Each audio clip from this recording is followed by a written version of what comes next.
Did you know that 95% of Australia is completely empty? This vast land, the sixth largest country on Earth, holds a secret few truly understand.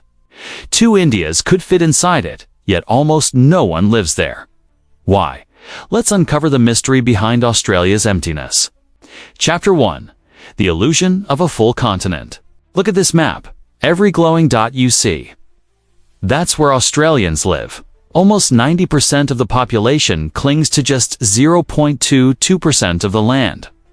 Sydney, Melbourne, Brisbane, Perth, Adelaide, 5 cities that hold the majority. Go inland, and the land seems to swallow you whole.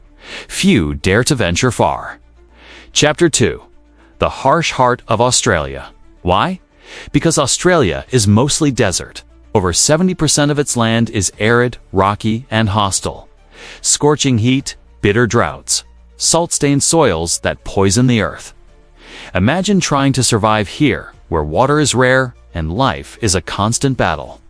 Chapter 3. The Ancient Guardians. But long before cities, before settlers, Australia was home to the Aboriginal peoples, survivors of this land for over 60,000 years. Their culture, deeply connected to this harsh terrain, thrived in balance with nature. They saw land not as property, but as family, something to protect, not own. Chapter 4. The Arrival and Its Shadows. Then came the British.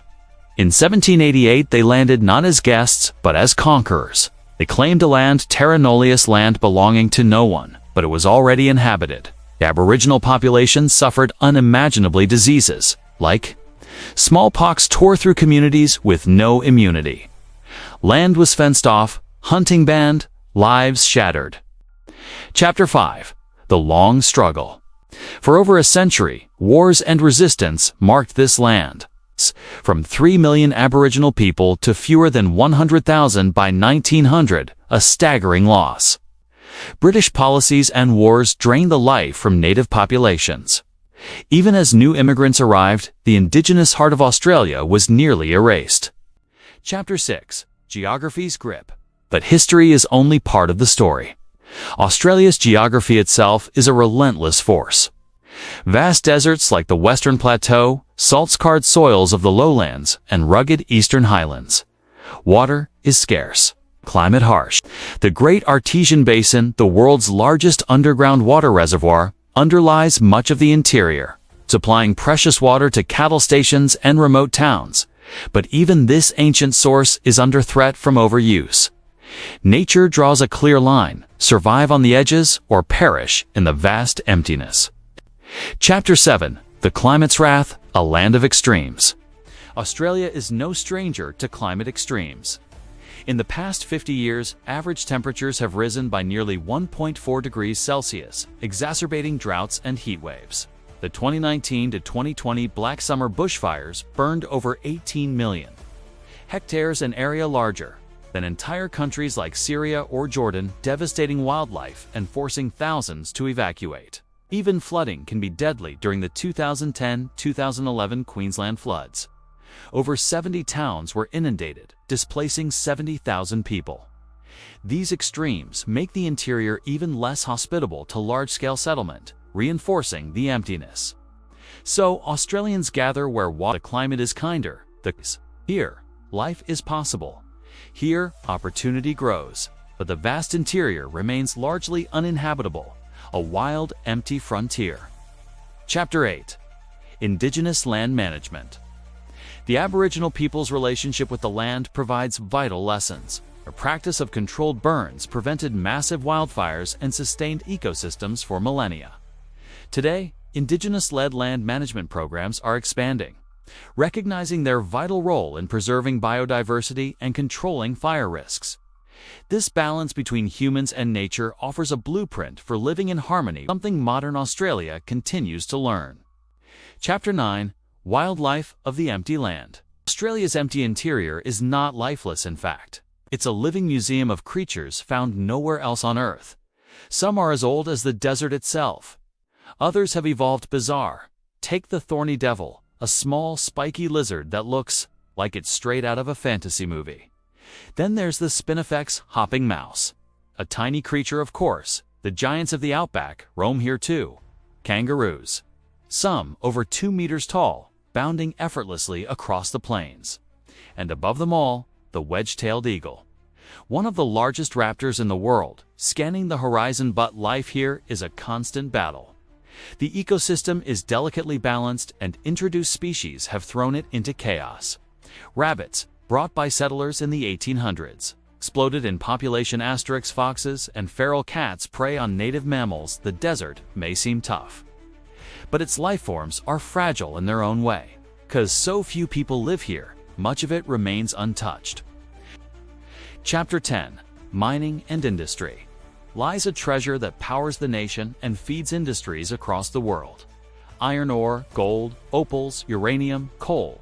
The Pilbara in Western Australia is the beating heart of this mineral. Wealth. Here, trucks as tall as houses haul mountains of iron ore to the coast, where it begins its journey to become skyscrapers, ships, and railways across the globe. The Pilbara alone produces more than half of the world's iron ore supply. But life here follows a rhythm. Boom and bust. When prices are high, towns come alive, streets buzz, pubs overflow, and workers fly in from every corner of Australia. When the market falls, it all changes. Streets grow quiet. Shops close. Families leave. For many, mining here isn't a home, it's a stint. Weeks of hard work can go back to cities. The pay is good, but the days are long. The dust never stops. And the silence can feel heavy. As the land pays a price, too. Massive scars cut into the earth. Ancient water drained from deep underground. Fragile ecosystems pushed to the brink. Some Aboriginal sacred sites older than history itself have been lost forever to the blast of explosives. Brings life into the empty heart of Australia. But it's fragile, fleeting, and always at the mercy of global markets and the land itself. Can we truly say a place is lived in? Its people are only passing through. Chapter 11. Agriculture and Industry. Out here in Australia's vast, empty heart, farming isn't just a job. It's a stubborn act of defiance against the odds. Rainfall here, sometimes just 150 millimeters a year, less than the Sahara Desert. Yet somehow, it works.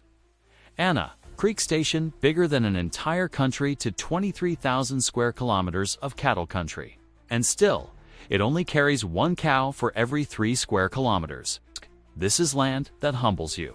Feed disappears. Water holes dry up overnight. Temperatures soar past 45 degrees Celsius. Out here, the only way to survive is to adapt here. Find clever ways to survive moving animals between paddocks, planting tough grasses, and drilling deep wells into ancient underground water. Every drop matters. Some droughts last not years, but decades.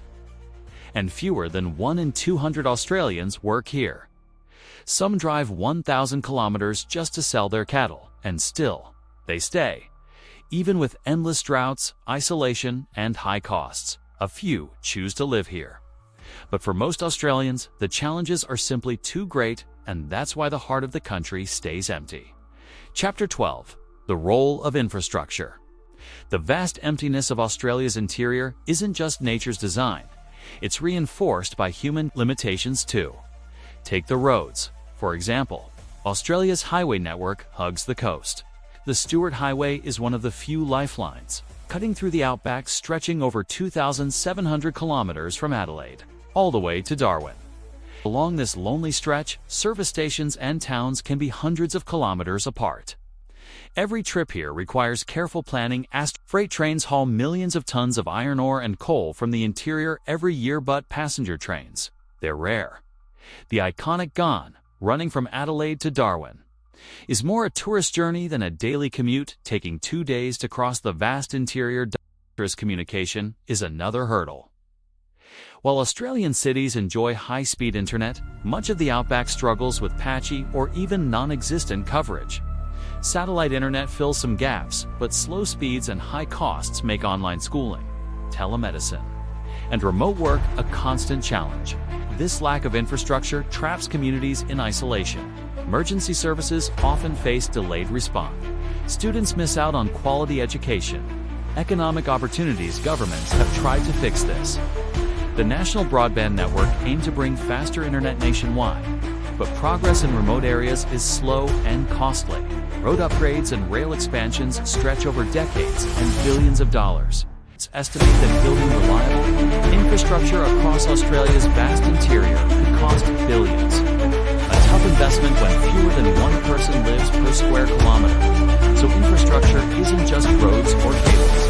It's a gatekeeper deciding where people can live, work, and thrive. The question remains, can Australia's empty heart ever truly connect to the rest of the country? Or will it remain a wild frontier defined by distance, silence, and vast empty? Chapter 13.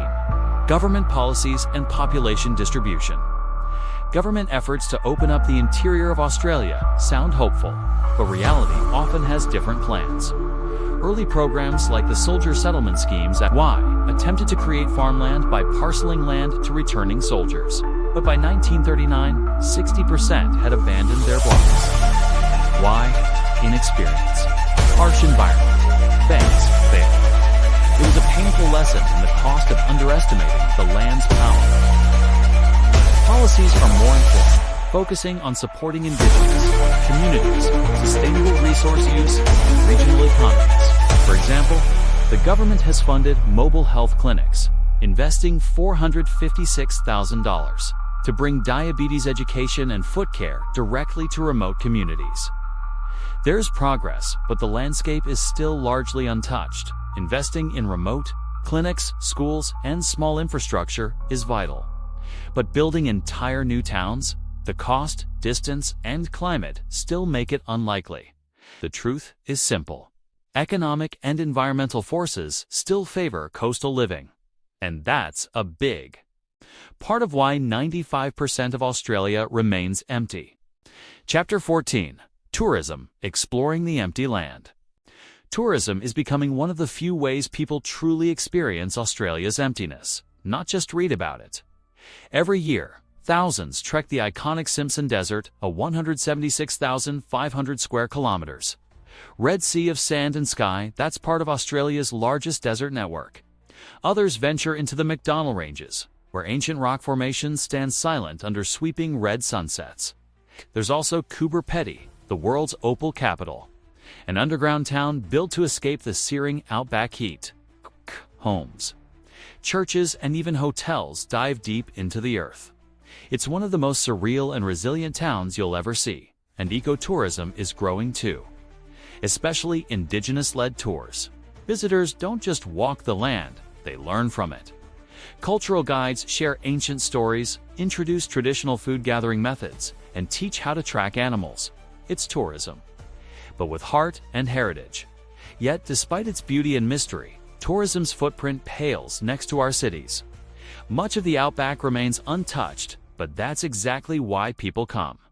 The emptiness is the attraction: vast horizons, soul-calming silence, and night skies so clear, can see every star, ready to explore Australia's wild heart. Through shimmering desert paths and ancient stories, keep watching, the outback might surprise you. Conclusion: the mystery of Australia's empty heart.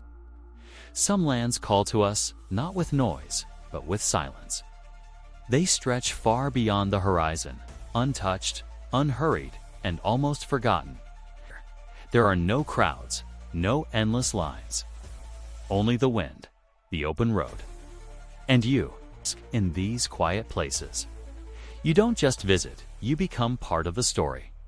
Every step writes a memory no postcard can capture. Sometimes, the greatest destinations are the ones the world forgot. And sometimes, that's exactly why you should go. And that's why, despite its size, most of Australia remains empty. If you found this interesting, don't forget to like, share, and subscribe to Nordic Insights for more eye-opening stories from around the world.